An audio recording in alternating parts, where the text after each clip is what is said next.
നമസ്കാരം. ഒരുപാട് പേര് റീസെൻ്റ്ലി എന്നോട് നാരായണീയം എഴുതുന്നതിനെ കുറിച്ച് ചോദിക്കുന്നുണ്ട് കേട്ടോ. ചെറിയ ചെറിയ സംശയങ്ങൾ മുതൽ വലിയ വലിയ സംശയങ്ങൾ വരെ എല്ലാവർക്കും ഉണ്ട്. നാരായണീയം എഴുതുന്നത് എങ്ങനെയാണ്, എന്തിനു വേണ്ടിയിട്ടാണ്, എന്തൊക്കെയാണ് പാലിക്കേണ്ട നിയമങ്ങൾ, ഇങ്ങനെ അനേകം ചോദ്യങ്ങളുണ്ട്. ഒന്നാമത്തെ കാര്യം, നാരായണീയം എന്തിനു വേണ്ടിയും എഴുതാം. എന്തിനു വേണ്ടി എഴുതാം. നമ്മൾ ഭക്തരുടെ ഇഷ്ടമാണ് എന്തിനു വേണ്ടി എഴുതണം എന്നുള്ളത്. രണ്ടാമത്തെ കാര്യം, നാരായണീയം എഴുതുമ്പോൾ എന്തെല്ലാം നിയമങ്ങൾ പാലിക്കണം എന്നുള്ളതാണ്. ഏറ്റവും ആദ്യം, നാരായണീയത്തിനെ വെറും ഒരു കാവ്യമായി മാത്രമാണ് നിങ്ങൾ കാണുന്നതെങ്കിൽ ഒരു നിയമവും നിങ്ങൾക്ക് ഇഷ്ടമുള്ള പോലെ എഴുതാം. അതല്ല, നാരായണീയത്തിനെ ഭാഗവതത്തിന്റെ കുട്ടിയായിട്ടാണ് നിങ്ങൾ കാണുന്നത്, സ്വയം കുഞ്ഞു കൃഷ്ണനാണ് എന്ന് തോന്നുന്നുണ്ടെങ്കിൽ നാരായണീയം എഴുതുമ്പോൾ എല്ലാ തരത്തിലുള്ള ശുദ്ധങ്ങളും നോക്കണം. പീരീഡ്സ് ടൈമിൽ എഴുതാൻ പാടില്ല. അതേമാതിരി തന്നെ പുലയോ വാലായ്മയോ ഉള്ളപ്പോൾ എഴുതാൻ പാടില്ല. ഇനി അടുത്തതായിട്ട് ചെയ്യേണ്ടത് എന്താണെന്ന് വെച്ചാൽ, നാരായണീയത്തിലെ ഏതൊക്കെ ഭാഗത്ത് കുത്തും കോമയും എല്ലാം ഉണ്ട് എന്ന് നോക്കിയിട്ട് അത് അതേപോലെ തന്നെ വേണം എഴുതാനായിട്ട്. കാരണം സംസ്കൃത ഭാഷയുടെ പ്രത്യേകതയാണ്, ഓരോ ചിഹ്നങ്ങൾക്കും ഓരോ അർത്ഥങ്ങളുണ്ട്. അത് ആ രീതിയിൽ തന്നെ തുടർന്ന് പോരേണ്ടതാണ്. മൂന്നാമതായിട്ട് നോക്കേണ്ട കാര്യം, അർത്ഥം എഴുതണോ അതോ ശ്ലോകങ്ങൾ മാത്രം എഴുതണോ എന്നുള്ളതാണ്. അത് നിങ്ങളുടെ ഇഷ്ടമാണ്. ശ്ലോകങ്ങൾ എഴുതി അർത്ഥം മനസ്സിലാക്കിയാലും മതി. അങ്ങനെ അതെന്താ വേണ്ടതെന്നുള്ളത് നിങ്ങൾ തീരുമാനിക്കൂ കേട്ടോ.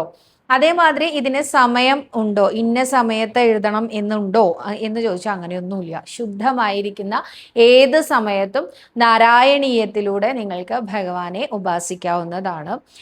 ഇനി ചോദിക്കുന്ന ചോദ്യം, നാരായണീയം എഴുതി ഒരു പുസ്തകത്തിൽ കംപ്ലീറ്റ് ചെയ്യാൻ പറ്റില്ല, മറ്റൊരു പുസ്തകത്തിലും കൂടി എഴുതാൻ സാധിക്കുമോ? എഴുതാലോ. നമുക്ക് മുന്നേ അറിയില്ലല്ലോ നാരായണീയം ഈ ഒരു പുസ്തകത്തിൽ മാത്രം ഉൾക്കൊള്ളിക്കാൻ സാധിക്കുമോ എന്നുള്ളതിനെ കുറിച്ചൊരു ധാരണ ആദ്യമായിട്ട് എഴുതുന്ന ആളുകൾക്ക് ഉണ്ടാവില്ല.